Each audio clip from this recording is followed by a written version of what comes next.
Hey y'all, I'm Karen Mayer Cunningham, the special education boss.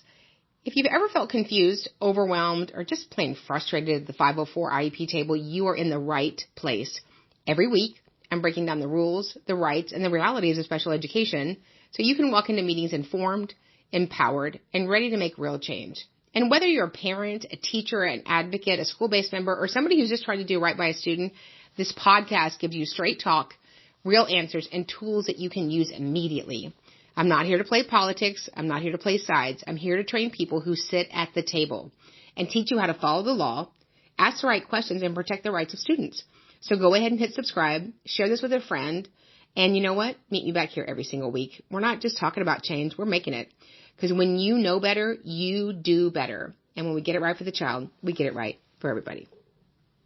Welcome to Founders Future, a podcast hosted by Closers.io, where we dive deep into the journeys of innovative entrepreneurs and explore the road ahead for both themselves and their company. I'm your host, Elliot Boll, and in each episode, we'll uncover the stories behind successful businesses, the challenges faced along the way, and the strategies driving their future expansion.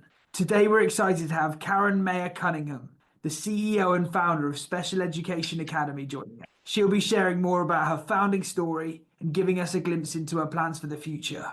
So let's jump right in, Karen. Welcome to Founders Future. Thank you for having me. It's my pleasure.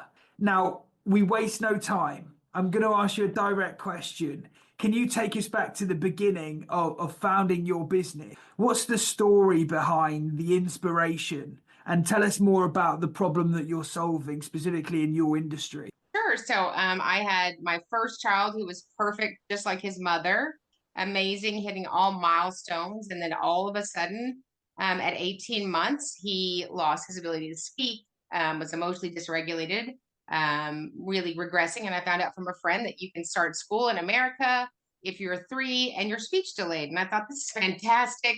I'm going to send him across the street with his Lion King backpack, and not the current Lion King, the Lion King in the 90s.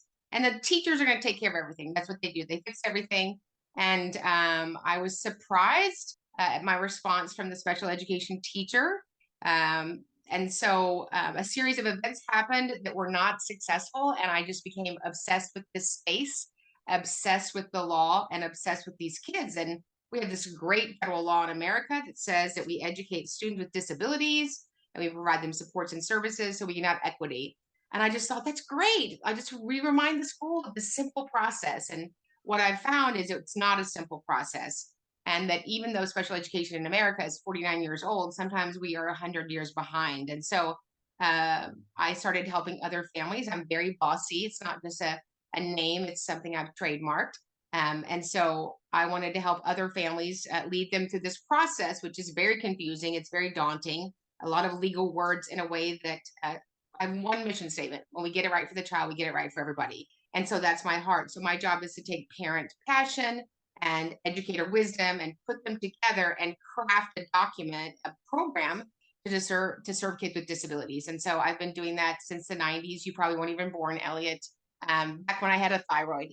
And so I love doing this. I train school districts, professional development all over the nation. And, people are better equipped when they have the knowledge to serve children. And it's my love. It's my life's love and my passion. Well, thank you for sharing your story. And it's great hearing about the passion that's driving you through.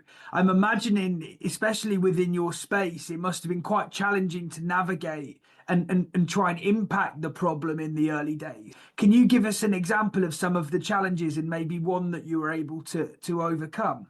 Yeah, so how I became an advocate was I was reaching out to the state of Texas. Every state has a great Department of Education, and I'd heard that James, who's 3, could go to summer school. It's called ESY, Extended School Year Services.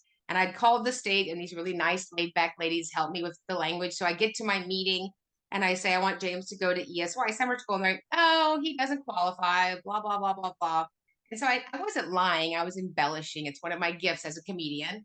And I said, well, if you don't let him go to summer school, I'm going to call the state back. And they lifted up some papers, and underneath the stack of papers, they already had the paperwork filled out for him to go to summer school. And I realized this was not about educating children with disabilities. This is about the bean counters. And I don't care about your money. I care about children having equity and options and access. That's the whole point. And this righteous indignation rose up in me. And I was like, oh, not today and not tomorrow and not for my kid and not for anybody else. And, there's this gap between schools appropriately using their funding in districts for all children with all needs. And once that happened, I was like, ugh. And so I wasn't planning on doing this. I was planning Elliot on being popular, right? People applauding. I do stand up comedy. Yay, we can't wait to see you. And what's happened is what I do is to be effective. And I'd rather be effective. I'd rather be alone and hated for standing up for the truth than putting my head on the bed at night knowing that I'd robbed children. Incredible. Now what a powerful statement and conviction to end on. Now, this must have been an intense time, and we speak to founders day in, day out, and this notion of work-life balance comes up. Can you give us your take on this through the journey and how that's evolved over the past 2 decades? Yeah, so work-life balance it doesn't exist. It's like my natural hair color. I've heard about it, but we're not going to see it. There's no such thing. If you are obsessed with something, I think that we're all put on this earth to obsess over something. It's your calling. It's the thing that I was cooked to do. And I wouldn't not do it even if it wasn't my vocation. And so when you are a founder and you're going to work insane hours, you're going to work your face off. But if the outcome is to serve the person that you once were, it's completely rewarding. And so I have this opportunity in this lifetime to serve these students, serve families, serve school districts at the highest level. And it's not work for me. It's what I'm supposed to do. And so I think work-life balance, that sounds good. I think that exists on Instagram. It doesn't exist at my house. But I love doing what I'm doing. So it's not work. I'm not watching my watch to see if the day is over. I'm excited and challenged with every awesome kiddo that I get to serve. And when I have kids call me or families call me, or even somebody that saw my content on the internet and say, we followed what you said and we did what you said, and now my daughter is reading. I mean, to give families hope and a child a future, I don't think that anybody gets to do such an amazing vocation. So I'm just so honored and blessed that I get to do this. What a horsepower, and great to hear your perspective on that. Like it's work is play, but it seems that there's almost a tier above that that's attached to such purpose. So now can we transition the conversation to looking forwards? Because I Yeah. can feel the passion, and I'm curious, what are your top priorities for this year? What are you focused on? Sure. So I do a lot of press conferences. I do a lot of state filings and federal filings with the U.S. Department of Education Office of Civil Rights. And so my heart is always to be able to teach to the masses. And so we have an amazing program where we have Special Education Academy where we train once a week. But to go into other countries, we are, special ed is a need worldwide. America is the only place that has it funded federally, and there's just always going to be a gap. And so I want to be able to serve families at the highest level anywhere. And obviously, I still do 500 IEP meetings a year because I like to grind my teeth. But I'm only serving one family at a time when I do that. And so my heart is to expand the training.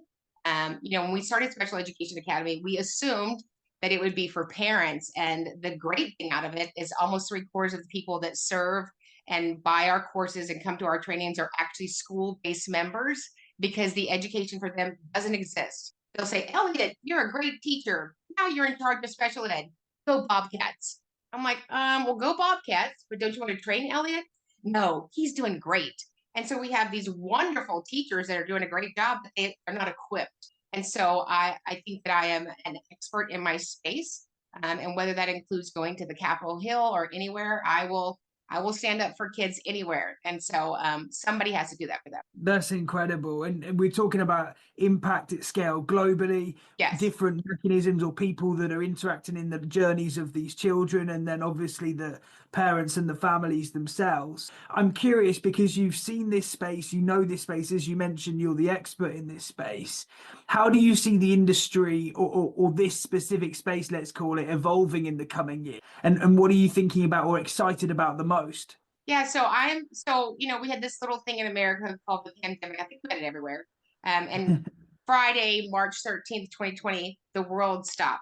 And I thought I was unemployed that day. And little did I know that my two boys would go to True Hardware and buy me a thing called an Ethernet cord. I didn't know what that was. I'm an old person. I have an 8-track tape player. And now I am I get to sit at my desk and serve people in the Kodiak Islands in Alaska and in Miami. So I do back to back to back meetings, and it's exploded my business. And then going online, we have about 800,000 followers across platforms. And this opportunity is to train people every day. We put out over 50 pieces of content on social media every day because I want people to be equipped. You don't need to be a little Karen. One Karen is plenty, but I want you to go and be the special education boss, however you sit at the IEP table, wherever you are, so that kids win. That's the only focus, is that these children win. And of course they can win if they have the right educational intervention. But once they're out of school, there's no more intervention. And it's paramount that we look at an educational intervention the same way we look at a medical intervention. Fascinating. Well, this conversation's absolutely flown by.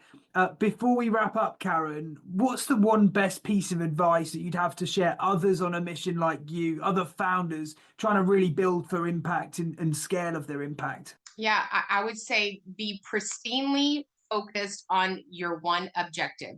You don't do a lot of things well, you do something well. And whatever that is, do that. Learn to, uh, you know, get other people to help you and support you. I have an amazing team. I have an amazing manager. I have amazing people that help with social media so that you can keep the thing that you're good at. As leaders, we're like, oh, can I build a funnel? Can I make a website? No, whatever you're good at, do that thing, and then get others to support you. And know that when you're a founder and a leader, you got to keep your circle small, because people all have an opinion and a perspective and a direction that may or may not serve your outcome, but that you keep your message focused and you keep that primacy, and the outcomes, what you're doing serving people, will be immeasurable. Epic. Wow, that wraps up another inspiring episode of Founders Future. I want to thank Karen for sharing an inspiring story, an inspiring journey that continues growing. To our listeners, if you enjoyed the episode, don't forget to subscribe to Founders Future wherever you listen, and you can find more resources and insights at closers.io. Until then, keep climbing, and we'll see you on the next one. Hit subscribe, share this with a friend, and you know what? Meet me back here every single week. We're not just talking about change, we're making it. Because when you know better, you do better. And when we get it right for the child, we get it right for everybody.